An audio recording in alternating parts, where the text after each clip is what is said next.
Hey everyone, welcome back to the channel. In today's video, I'm going to be taking a look and testing this Optiplex 5080 that I got for absolutely free.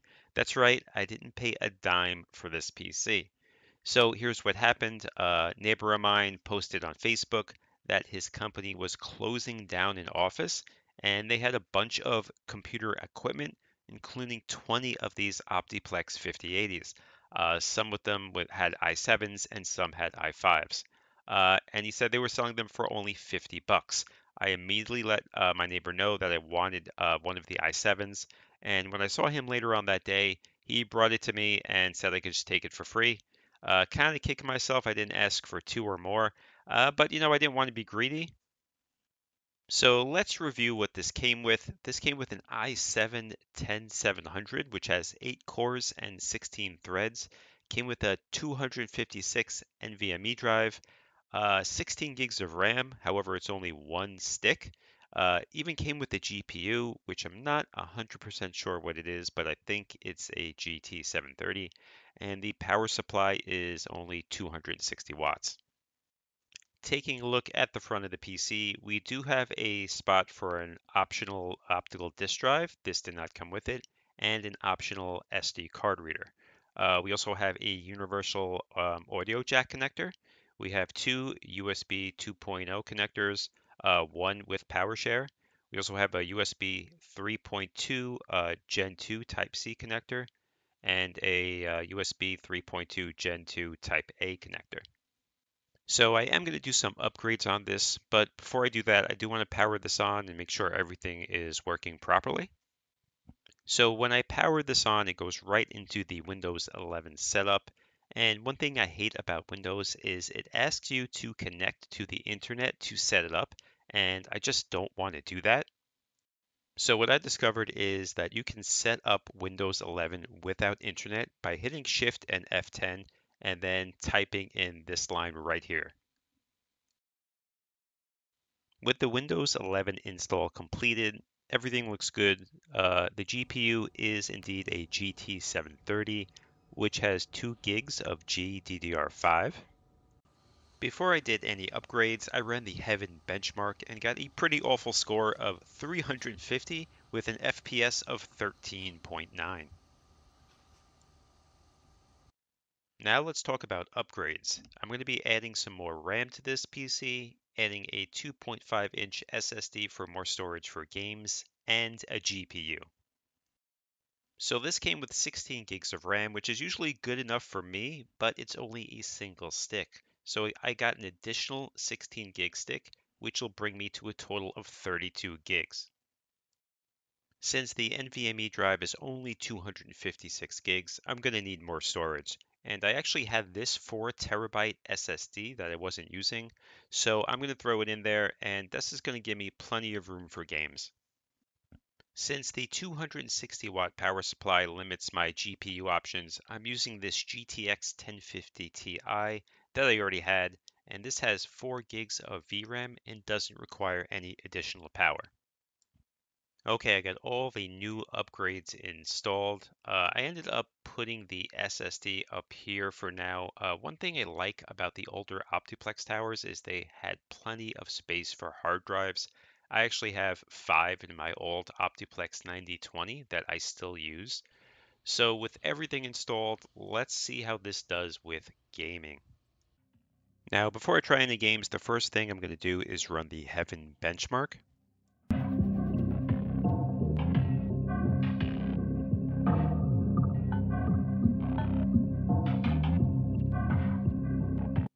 And we got a score of 1801 and an FPS of 71.5, so not too bad. Okay, first game is Forza Horizon 5. This is on low settings. This is the benchmark test.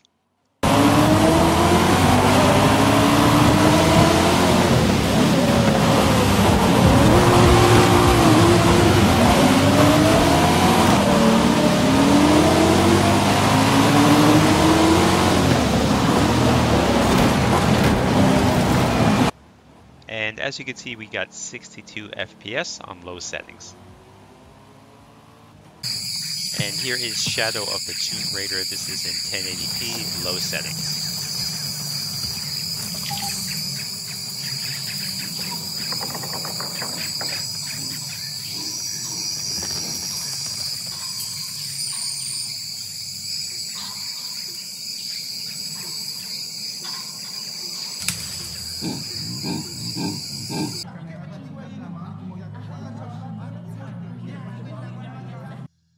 And we got a score of 50 FPS here. Not too bad. If I had a card with a little bit more VRAM, either 6 or 8 gigs, would definitely get up to that 60 FPS. But still, it didn't look too bad to me. And here we have GTA 5. This is on the high settings on 1080p. And as you can see, for the most part, we are mostly in the 80s here for FPS, which is pretty good. I did keep this on mute because of the music playing in the background. I didn't want to get a copyright strike. Sometimes you never know with YouTube. But as you can see, it looks pretty good with the GTX 1050 Ti. And here's Spiderman Remastered. This is on 1080p, low settings, and getting mostly between 35 to 40 FPS here.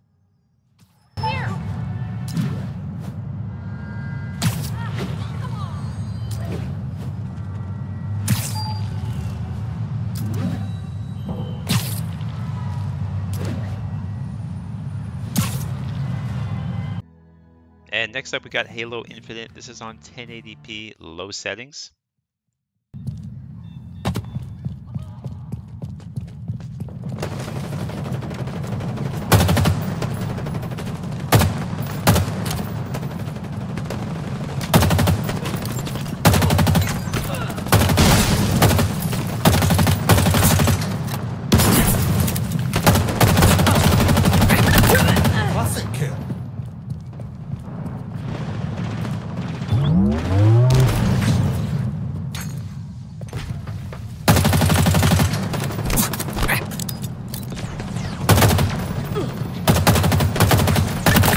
Not today, friend. And here we have Fortnite in performance mode, 1080p, and as you can see, I'm getting, between 150 to 200 FPS.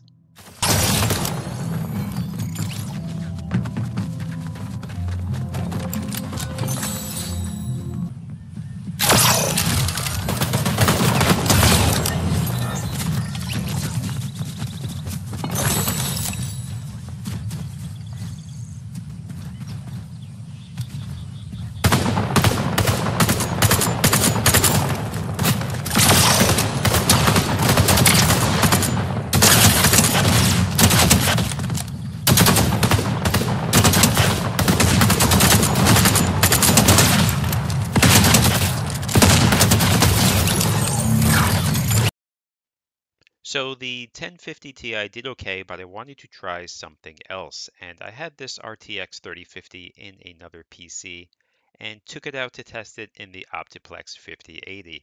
Now this is the low profile version. It's got 6 gigs of GDDR6 and no need for extra power with this card as well. And with the card installed, now I'm going to retest just a few of the games to see what the difference is in performance.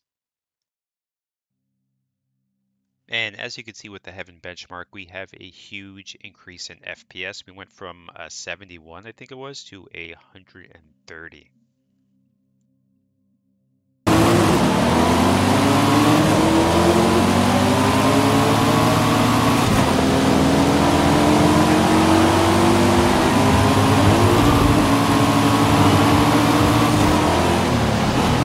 And with Forza Horizon 5, we went to a 62 FPS to 109.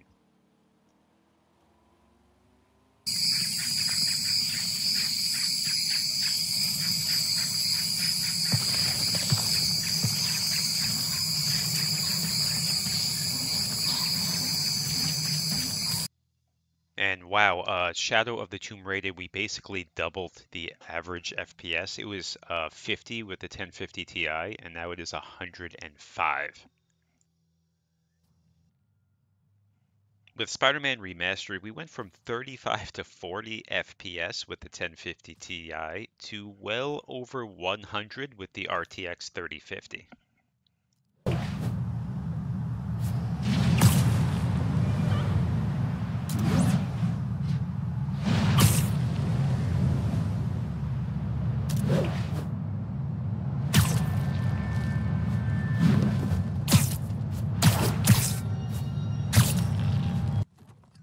And with Fortnite here, the RTX 3050 has given me over 200 FPS, where the 1050 Ti was between 150 to 200.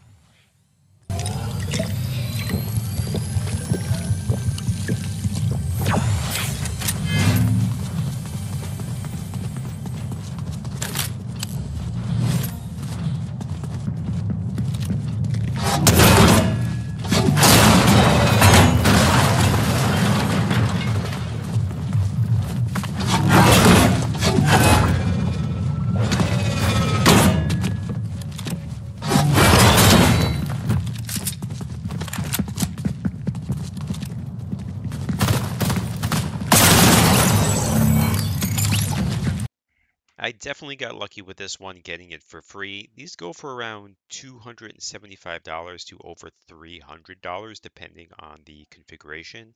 The RTX 3050 works really well in here. So I actually posted about this Optiplex 5080 in a Dell Optiplex Facebook group and learned that there is actually a 500 watt power supply you can get for this that has PCIe power.